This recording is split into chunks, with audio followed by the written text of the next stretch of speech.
New tonight, sentenced for a secret life. The man who embezzled hundreds of thousands of dollars from the people he was supposed to serve learned his fate today.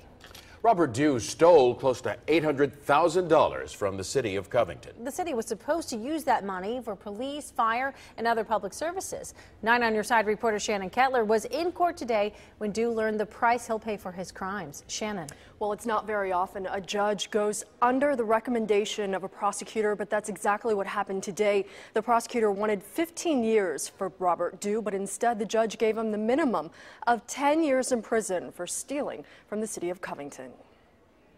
Before today, the only record Bob Dew had on his record was a speeding ticket. All that changed today after Dew was convicted for stealing close to $800,000 from the city of Covington. He served as finance director since 1999 until his arrest last year. The fact that I've reached that button trust that they placed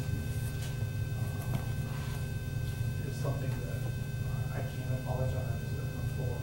Dew's attorney said the money he stole was used for tuition to send his 5 children to private school. He also spent the money on medical bills and nursing home bills for relatives. The judge took that into account. Obviously, that's not any excuse, but it's certainly different than I stole a lot of money from the city to go on extravagant vacations or casinos and so forth. The prosecutor wanted to see Dew put away for 15 years. He says city workers lost their jobs and the city has suffered financial difficulties as a result of Bob Dew's crimes. The judge disagreed and gave Dew the minimum of 10 years.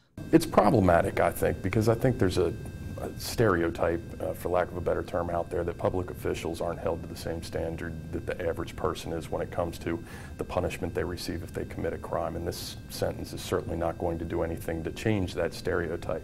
Under the plea agreement, Dew agreed to restitution. With his pension, bond, and insurance plans, he'll eventually repay close to $300,000. I think in balancing the type of person Bob Dew is with the crime, I think it was absolutely the right sentence. And I'm thrilled that he made that decision. Now, Bob Dew is eligible for parole in about a year since he has already spent a year behind bars, and during that time, prosecutors say he attempted suicide twice. Even if Dew is released, he will still be on parole until he pays all of that money back. Clyde? Interesting outcome, Shannon. Thanks.